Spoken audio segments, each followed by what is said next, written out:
Moving abroad, can he deliver Brexit? Britain's new leader, Boris Johnson, is on a road trip about his plans.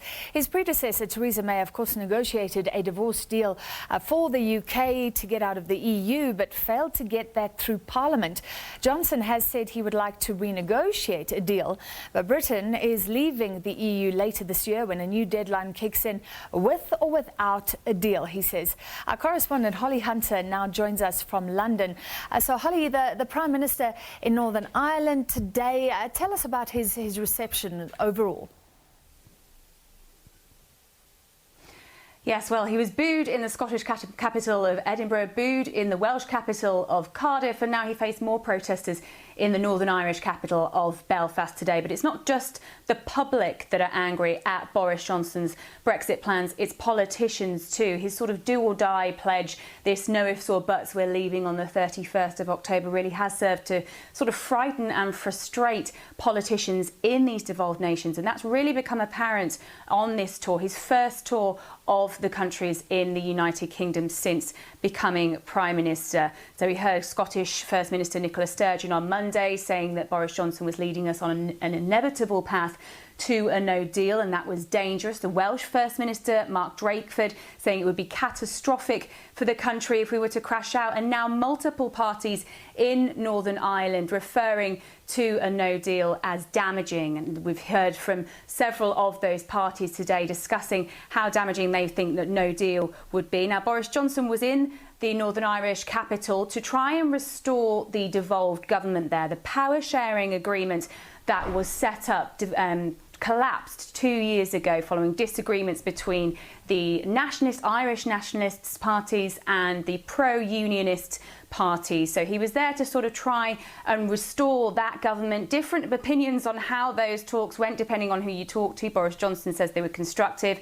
Sinn Féin, one of the nationalist parties, says accused him of favouritism with regards to the unionist parties. So not exactly much progress from what we can tell on those talks. But of course, Brexit was the main aim of this discussion and the Irish border conundrum, the backstop. We're hearing that from the DUP that they believe a compromise can actually be reached. So positive words from the leader of the DUP, Arlene Foster, on that issue.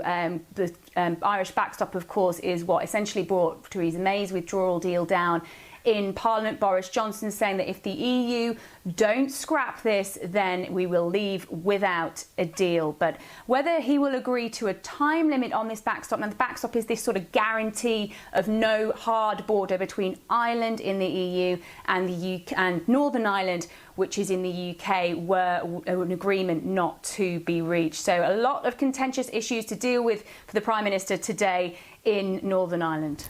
So very simply, I mean, the day is getting closer and closer. A no-deal Brexit, more likely? Yes, I mean, in one word, yes. And that is what has become apparent throughout this tour of the United Kingdom, or at least the fears of politicians in these devolved nations have become more apparent.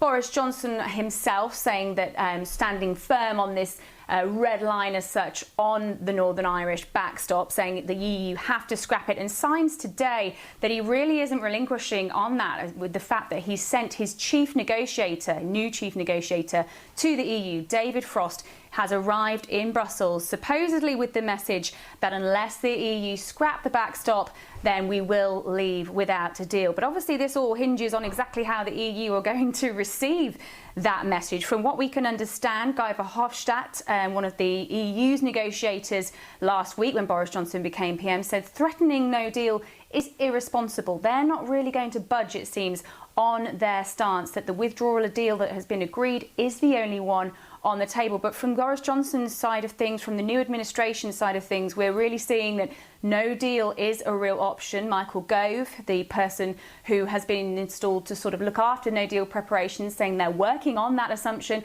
And Dominic Raab, the new Foreign Secretary today in Thailand, to strengthen ties with trade there. So you can really get sort of a sense that this government are pushing ahead with their plans to leave, come what may. All right, Holly, we're running out of time. So in 30 seconds, in the meantime, the pound is falling. What does that mean for Britons? Well, for British holidaymakers, not very good. It's rock bottom rates for them so far. The sterling has sort of risen back up slightly, but it's really hit its lowest since the EU referendum. So a real sign of how the markets are interpreting this sort of threat of no deal here. But it's a very good time if you were to come on a trip to the UK. Yeah, we need all the help we can get with our rand. Thank you very much, Holly Hudson, speaking to us from London. And that was The Bottom Line, a wrap of the day's business news. Sports to come.